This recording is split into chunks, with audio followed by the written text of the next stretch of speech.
Guys, അപ്പോൾ ഇന്ന് നമുക്ക് നമ്മുടെ വീട്ടിലുള്ള കുരുമുളകൊക്കെ പറിക്കാം. നമുക്ക് കുറച്ച് നേരത്തേക്ക് നന്മ മരമാവാം.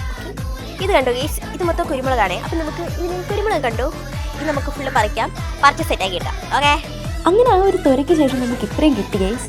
അപ്പോൾ നമ്മൾ കുറച്ച് കാക്കി തീർന്നു ഗൈസ്. ഇനി നമുക്കിവിടെ കുറേ നിൽപ്പുണ്ട് കണ്ടോ, ഇത് പിന്നെ അവിടെയൊക്കെ ഫുള്ളുണ്ട്, പിന്നെ അപ്പുറത്തെ സൈഡിലും കുറേ ഉണ്ട്. അപ്പോൾ നമുക്ക് അതൊക്കെ ചെയ്യണം, അതൊക്കെ ചെയ്തിട്ട് ബാക്കിയാണ്. ഓക്കെ, കുറേയൊന്നും കിട്ടിയില്ല, കുറച്ചൊക്കെ ഉള്ളൂ. അതിന് താഴെ ഉള്ളതാണ് കേട്ടോ പറിച്ചത്. ഇനി നമുക്ക് മണ്ടയിലുള്ളത് ഏണി വെച്ചൊക്കെ പറിക്കാണ്ട്. അപ്പോൾ അതിന് ഞാൻ മാത്രം വിചാരിച്ച് നടക്കത്തില്ല. പനി വിട്ട് മാറാത്തതുകൊണ്ട് ഇങ്ങനെ നമ്മൾ മണ്ടയിലോട്ട് നോക്കുമ്പോഴത്തേക്കും തല എന്തോ പോലെ ആവും. ആ ഒരു പ്രശ്നം മാത്രമേ ഉള്ളൂ. പിന്നെ മണ്ടയിൽ പറിക്കണം, ഇനി അത് ചവിട്ടി മെതിക്കണം, ഉണക്കണം, അങ്ങനെ കുറേ പരിപാടികളുണ്ട്. ആ ഒരു പ്രശ്നമൊക്കെ ഉള്ളൂ. പിന്നെ എല്ലാ ജോലിക്കും അതിൻ്റെതായിട്ടുള്ള കഷ്ടപ്പാടുണ്ടല്ലോ. അപ്പോൾ കുരുമുളക് പറിക്കാനായിട്ട് കഷ്ടപ്പാട് ഞാൻ ഇവിടെ കാണിക്കുന്നു, അത്രേ ഉള്ളൂ.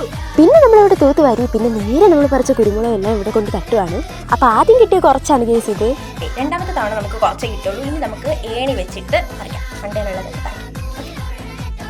നിങ്ങൾ ആരും സൂക്ഷിച്ച് വെക്കേണ്ട, ഈ ഏണിയിൽ ഒരു നേർന്നത് ഞാൻ തന്നെയാണ് കേസ്. അപ്പം നമ്മൾ ഏണിയിൽ കയറിയിട്ട് പറിക്കുന്നതാണ് നിങ്ങൾ കാണുന്നത് കേട്ടോ.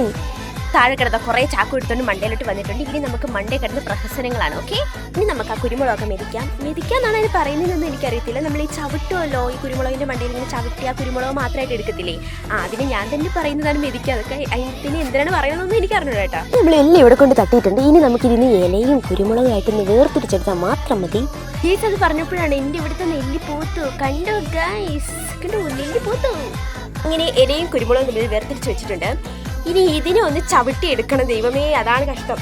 എന്നാലും നമുക്ക് ചവിട്ടി ഓടിക്കാം. ഓക്കെ, അല്ല ചവിട്ടി മെതിക്കാം. ഓക്കെ, അപ്പോൾ എല്ലാം സെറ്റായി. ഇനി ഇതിന് നമുക്ക് ഇതൊന്ന് ഈർത്തെടുത്താൽ മാത്രം മതി.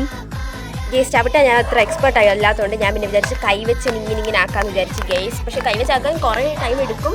അങ്ങനെ നമ്മൾ അതിവിദഗ്ധമായി ഈർത്തെടുക്കുകയാണ്. പിന്നെ എന്നെ കൊണ്ട് മാത്രം കൂട്ടിയാൽ കൂടുതലെന്ന് മനസ്സിലായപ്പോഴത്തേക്കും ചേച്ചിയും കൂടെ വന്ന് പിന്നെ ഞങ്ങൾ രണ്ടുപേരും ഒരുമിച്ച് കാര്യമൊക്കെ പറഞ്ഞ് ഒരുമിച്ചിരുന്ന് ഈർത്തെടുക്കുകയാണ് ഗേസ്. അപ്പോൾ ഫുൾ സെറ്റായി ഗേസ്. ഇനി എല്ലാ ദിവസവും ഇതൊന്ന് ഉണക്കിയെടുത്താൽ മാത്രം മതി. അപ്പോൾ ഇന്നത്തെ പ്രവർത്തനങ്ങളെല്ലാം തീർത്ത് ഗേസ്. അപ്പോൾ ഇന്നത്തെ വീഡിയോ ഇത്രയേ ഉള്ളൂ. ടാറ്റാ.